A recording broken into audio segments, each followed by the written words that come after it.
Halo guys, assalamualaikum warahmatullahi wabarakatuh. Ketemu lagi di YouTube channel aku. Nah guys, jadi di video kali ini kita masih menceritakan tentang cerita rumah angker temanku.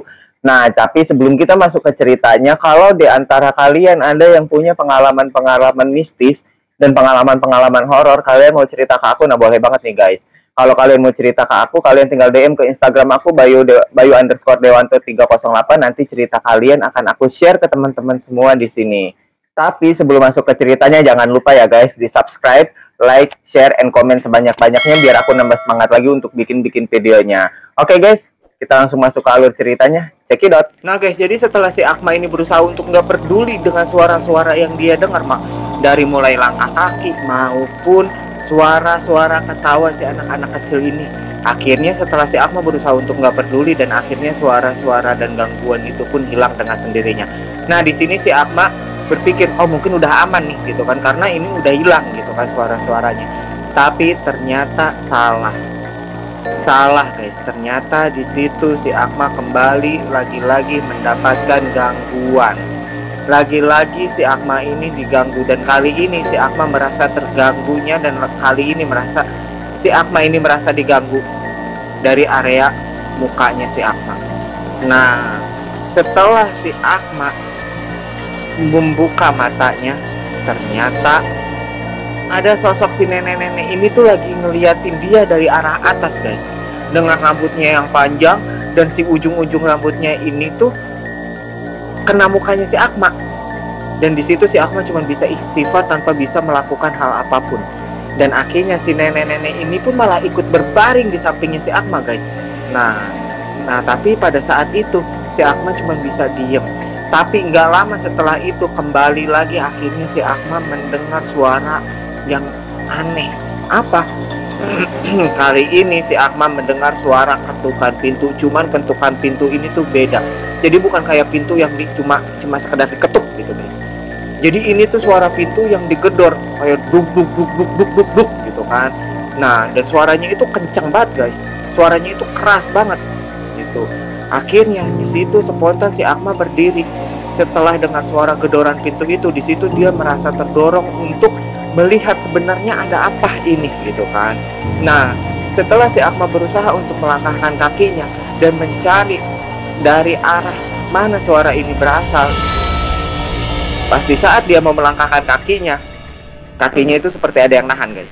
Jadi dia ini nggak bisa buat ngelangkahin kakinya ini berat, nggak bisa dia ngelangkahin kakinya. Kembali lagi si Akma mencoba untuk melangkahkan kakinya, tapi tetap nggak bisa. Dan setelah si Akma ini noleh ke arah bawah, ke arah kakinya, ternyata ada si nenek-nenek ini lagi megangin kakinya si Akma guys. Cuman di situ si Akma mencoba untuk nggak peduli, bodoh amat gitu kan, saking penasarannya gua gitu, ada apa sebenarnya dengan rumah ini gitu. Dia tetap berusaha untuk melangkahkan kakinya, tapi tetap kembali lagi si nenek-nenek ini nih nggak mau ngelepasin kakinya si Akma. Nggak mau, jadi tetap kakinya si Akma ini tetap dipegangin gitu. Dan akhirnya si Akma pun kembali noleh ke arah bawah. Dan kali ini pas si Akma ngelihat ke arah bawah, ke arah si nenek-nenek itu gitu kan, ke arah si nenek-nenek itu, si nenek-nenek itu tuh cuman geleng-geleng kepala. Dan akhirnya di situ si Akma nyerah. Akhirnya si Akma kembali berbaring dan membiarkan si nenek-nenek ini tiduran di sampingnya dia. Setelah itu akhirnya dia pun tertidur dengan sendirinya. Dan keesokan harinya guys, setelah si Akma ini bangun, ternyata teman-temannya udah bangun duluan guys, dan mereka malah udah berkemas. Kaget dong si Akma di situ. Akhirnya si Akma sempat nanya, loh, kok udah malah udah pada siap-siap gitu kan?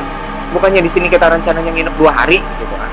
Nah tapi di situ temannya cuma jawab dan cuma beradu argumen kalau ternyata ada keluarganya si Yuda mau memakai rumah ini selama 1 hari gitu kan.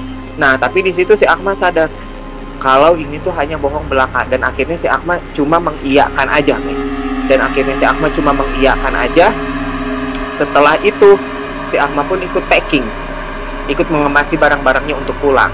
Nah akhirnya selesai packing, keluarlah mereka dari rumah itu. Tapi sebelum si Akma meninggalkan rumah itu, lagi-lagi si Akma menoleh ke arah rumah itu dan ngeliat gitu kan, memastikan bahwa sebenarnya ini tuh rumah kalau dilihatin tuh biasa aja gitu, rumah yang nggak ada bedanya kayak rumah-rumah yang lain pada umumnya gitu guys, nggak ada bedanya gitu. Nah akhirnya di sini Habis itu pergilah mereka pulang. Sampai dong mereka di kota mereka gitu kan. Nah, sesampainya mereka di kota mereka, akhirnya mereka pulang ke rumah mereka masing-masing. Hal pertama yang dilakukan oleh si Akma sesampainya dia di rumah, dia itu langsung tidur, langsung mandi dan langsung tidur. Tapi nggak lama setelah dia tidur, teman-temannya malah pada balik lagi ke rumahnya si Akma. Kaget dong dia, heran, ngapain gitu kan lu pada balik lagi ke rumah gua gitu. Nah, ternyata di situ teman-temannya si Akma ini malah pada ngajak si Akma untuk ke rumahnya si Yuda. Nah, di situ si Akma mulai merasa heran gitu. Mulai merasa heran, akhirnya pergilah mereka ke rumahnya si Yuda, yang sebenarnya rumah orang tuanya si Yuda ini tuh bertetanggaan sama mereka gitu, guys. Bertetanggaan sama mereka, akhirnya sampailah mereka di sana gitu kan. Sesampainya mereka di sana, mulai ada satu pertanyaan yang terlontar dari temannya si Akma. Pertanyaannya seperti ini, guys. Lihat apa lo semalam gitu kan. Kaget dong di situ si Akma. Nah, di situ si Akma menjawab sambil sedikit emosi. Jawaban si Akma, jadi lu pada tahu kalau rumah itu tuh angker? Dan di situ nggak ada yang jawab, mereka malah pada ketawa. Bahkan termasuk si Yuda sendiri pun dia ketawa, guys. Bahkan ketawanya si Yuda ini yang paling gede. Kesel dong si Akma di situ gitu. Tapi si Yuda menjawab, nggak angker kok, cuman ada sedikit penghuninya aja gitu. Nah, akhirnya si Akma ini menceritakan semua yang dia alami, semua kejadian yang dia rasakan di rumah itu. Ternyata setelah si Akma ini cerita, tanpa disadari bahwa ibunya si Yuda mencuri dengar obrolan mereka. Dan akhirnya si ibunya si Yuda pun nanya ke si Akma, jadi kamu yang diikuti sama nenek-nenek yang ada di area dapur gitu kan. Nah, akhirnya ibunya si Yuda ini menjelaskan bahwa nenek-nenek yang ada di dapur itu namanya itu adalah Nini Towok gitu. Nah, jadi si Nini Towok ini memang awalnya itu selalu berada di area dapur. Hanya saja sesekali dia menunjukkan dirinya, menunjukkan wujudnya, tetapi kepada orang-orang tertentu, guys. Jadi hanya kepada orang-orang tertentu gitu. Nah, sebenarnya si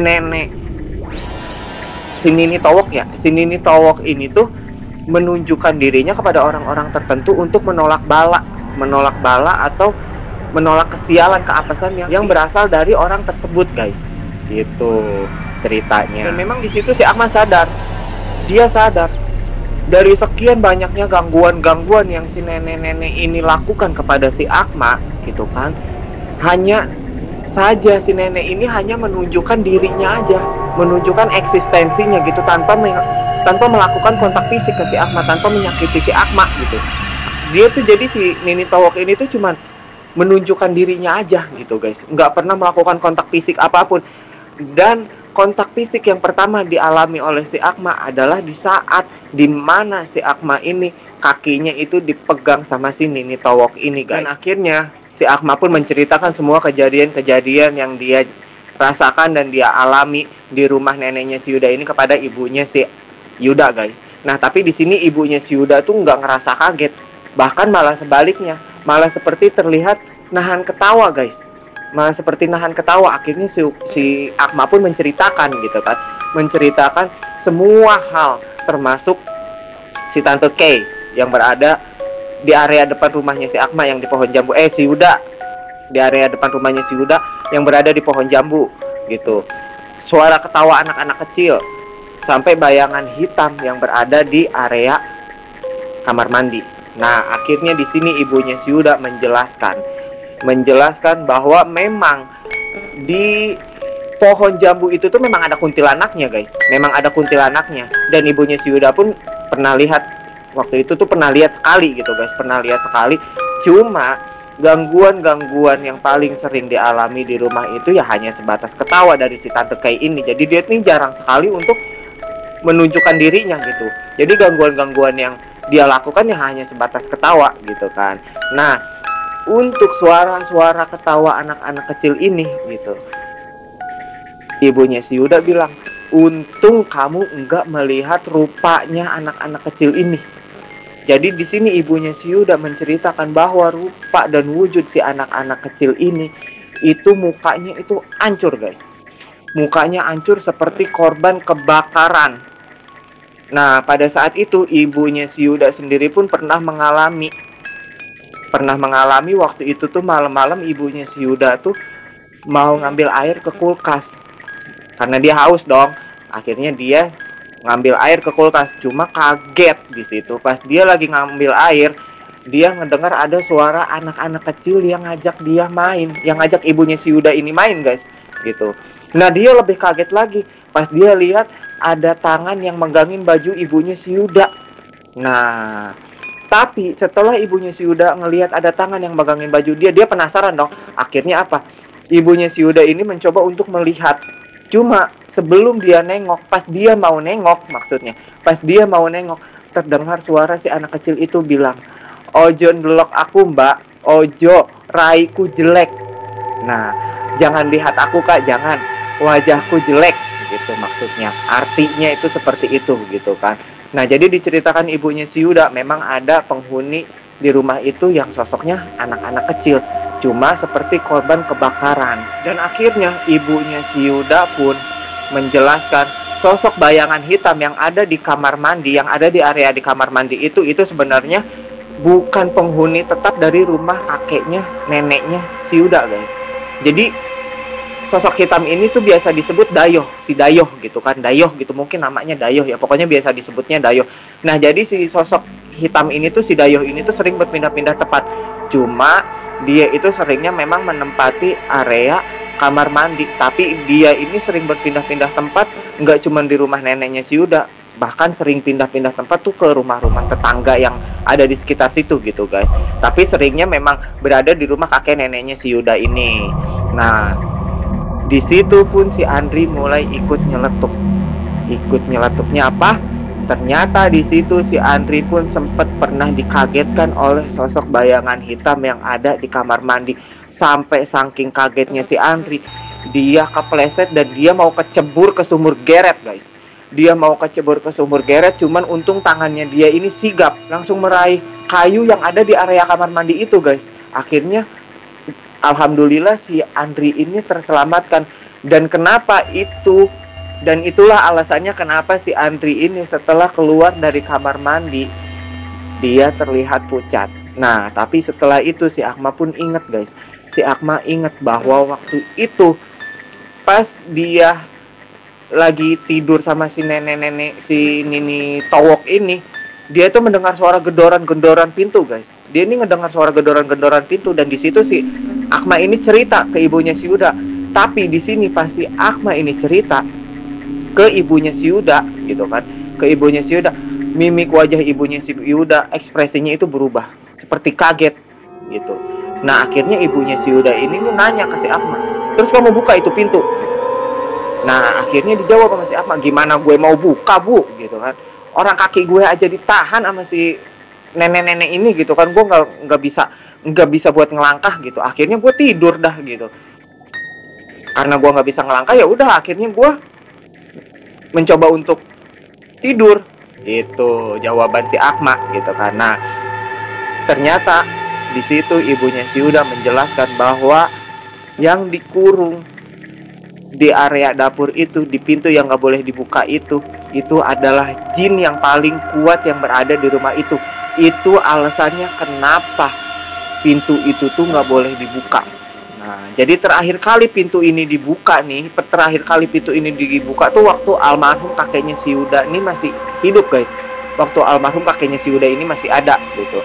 Nah, jadi sosok si jin ini nih yang paling kuat, nggak ada yang bisa ngehandle selain kakeknya si Yuda. Jadi diceritakan oleh ibunya si Yuda ini, sosok itu merah dan bertanduk. Mungkin bisa kita simpulkan, bisa kita gambarkan kali ya. Mungkin bisa kita gambarkan kayak ini kali ya, kayak depil. Depil itu kan merah terus depannya ini bertanduk, gitu kan ya. Yang nggak jauh beda lah, gitu kan. Gambarannya seperti itu, gitu. Nah, balik lagi ke ceritanya nih. Jadi emang itu tuh jin yang paling kuat yang berada di rumah itu.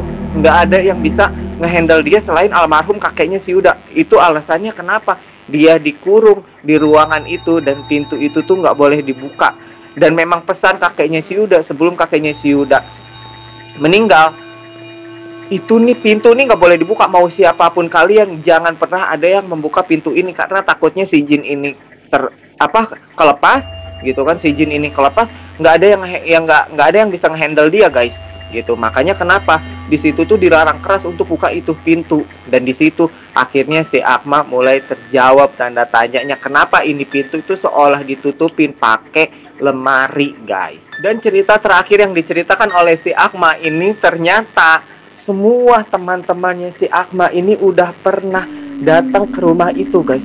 Jadi semua teman-temannya ini udah pernah datang guys ke rumah itu, dan mereka ini udah pernah mengalami, masing-masing dari mereka ini udah pernah mengalami gangguan-gangguan yang si Akma ini rasakan gitu. Tapi di situ hanya saja si Akma dan si Andri ini yang belum pernah datang ke rumah itu guys. Nah, jadi di situ pun ibunya si Yuda mengatakan bahwa memang untuk orang-orang yang baru pertama kali datang ke rumah itu pasti mendapatkan gangguan-gangguan aneh seperti itu gitu. Tapi sebenarnya dari gangguan-gangguan aneh itu yang mereka alami, itu adalah cara si penghuni rumah kakek neneknya si Yuda ini menyambut orang-orang baru itu guys.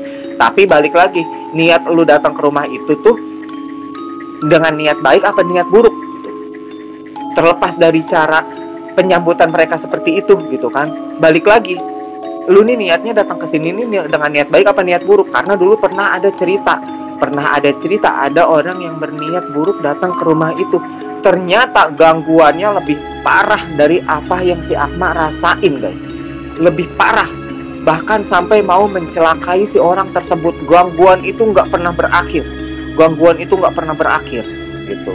Sampai akhirnya si orang tersebut meminta maaf kepada keluarganya si Yuda, dan dia mengakui kalau sebenarnya gue datang ke rumah ini dengan niat yang gue bawa ini nggak baik. Nah guys, sampai di sini dulu ceritanya. Jadi cerita untuk rumah angker temanku ini udah tamat. Semoga kalian suka dengan ceritanya dan semoga kalian suka dengan videonya.